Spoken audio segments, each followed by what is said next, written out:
And when she said that, I had instant memory of the song that my mother actually wrote into her will to be sung on the boat when we were pouring her ashes into the Atlantic Ocean. She wanted all her family members, all ages, all different belief systems, to all have absolute knowing, as she did, that regardless of the outcome of her physical healing, whether she had it or not, that her soul was infinitely in God's hands, and she trusted in that impeccably. And when I sang that song to her, she smiled, because that truly gave her comfort in that moment. That was the song that was her keynote to remind her of her soul being in God's hands. He's got you, my Leia. In his hands, he's got you, my Leia. In his hands, he's got you, my Leia. In his hands, he's got the whole world in his hands. There are some indigos who are streaming into the planet to bring the sword, of will, the sword of power, to cut through the old paradigm and slice through the illusion. There are some who are bringing in the gentle compassion. There are some who are bringing in the new language of light and sound. So that's where the music comes in. That's where the heart communications come in. And if we can quiet our minds enough, we find that clear communication can come through on a heart level. So myself and many others, I feel, are here to bring the new language, and we just need the new ears to hear. I'm grateful, because to walk the path of light isn't easy, but now I see it so clearly. You came into my life, and now I know that you always been there. Now I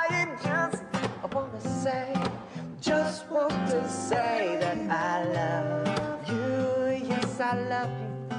I came from kind of a dysfunctional family. My parents got divorced when I was 5 years old.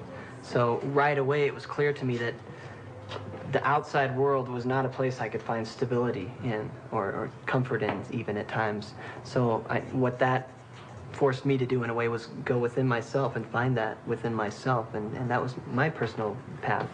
We just need to be able to hold a space when these kids are telling us, oh, I'm seeing angels at night, or I'm seeing this, or this is happening. And my parents told me, oh, that's just a dream, your imagination's running wild, and I get all those things would be batted down, and instead of being supported. So in a way, I shut down in a way from being able to express that. I pour my energy into this cup for you. Drink it up. I sing my melodies. In fact, I just like to ask, has everyone here heard of indigo children and have an idea in your own minds of what that means, basically? Yeah, I read a little bit about it, and what I observed in my own little one is being very sensitive, more than normal. Children are sensitive, but there's an extra edge to it. The memory of past lives bleeds through more readily, and she doesn't always know what to do with it, but it's just below the surface. A knowingness, as all children do, of what's authentic and what's not, but they seem to be more impatient with that which is not authentic, which sometimes leads them into to clashes. And helping a master awaken type of role rather than trying to fill an empty brain. Education. We have to have receptivity for it first. We have to have a receiver, like a radio, like a crystal receiver inside of ourselves. And that comes with doing the work and clearing out the darkness and the old patterns of doubt, and fear and all the patterns that we've been installed with. Once we get our receiver uncovered, though, we can tune that dial in to the indigo vibration. And it's a very incredible process, and to see this happening all over the planet, in these little pockets, but more and more it's becoming a web. We are the ones.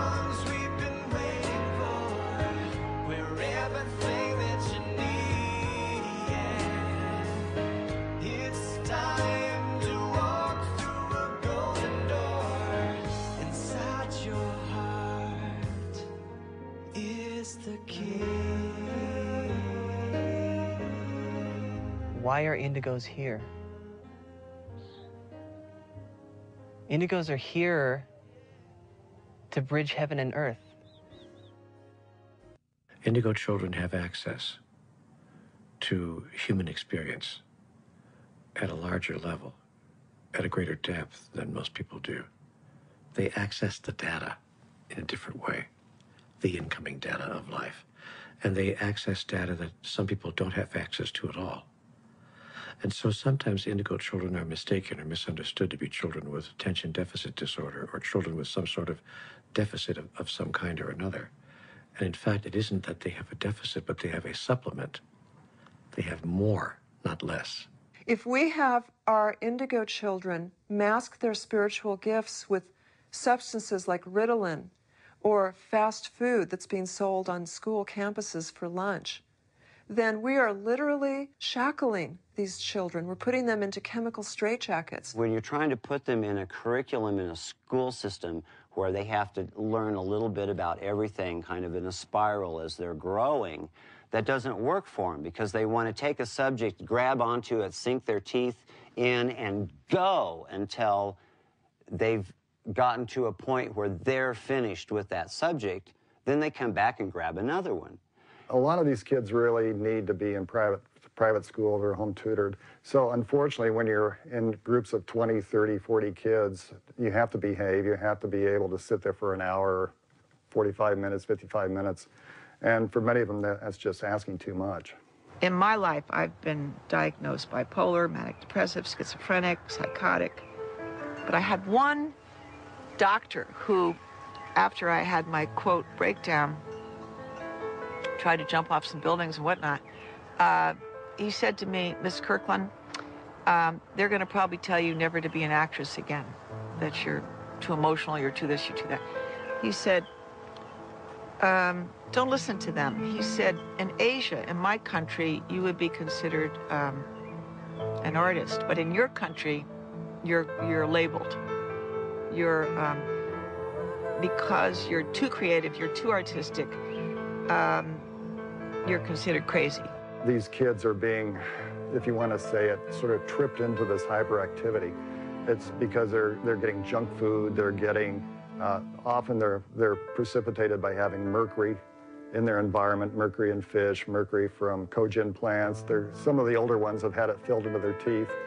And then also there's the fact that the younger ones are getting it actually through vaccinations. A lot of these young children will be quite normal, and, well, what we call normal, until they're tripped into having vaccinations, repeated vaccinations throughout childhood with thimerosal, which is a mercury-based preservative. I can't imagine any kind of artificial substance or pharmaceutical or drug that you could put into the body of a child that could substitute for or provide you with more profound or deeper impact than love, caring, compassion, and acceptance. You know, a lot of indigos are labeled ADHD, which the medical community will tell you stands for attention deficit with hyperactivity disorder. But I think that ADHD stands for attention dialed into a higher dimension. What we're going to talk about today is an osteopathic approach to children with ADD, ADHD, and autism. We're really going to talk about individual care a little bit and about the full spectrum of options. We have things all the way from, dealing with just drugging them and using Ritalin or Adderall or any of the other medications that are out there. We have the choices of doing absolutely nothing and using alternative medicine, whether it happens to be herbs or homeopathy. You have the full spectrum, and even osteopathic manipulative medicine, because it definitely makes a difference in these kids. So do we say that we have to be on one spectrum or the other, or do we have the benefit of being able to use a full spectrum of things that are available to us as what's appropriate for that individual child? Being different's not a bad thing. It's just different. And the key thing is finding people who understand you, who respect you, and allow you to be you, to be the individual that you are. That's the most important thing, and recognizing you may not always be the popular kid or the one that everybody gets along with, and that's okay.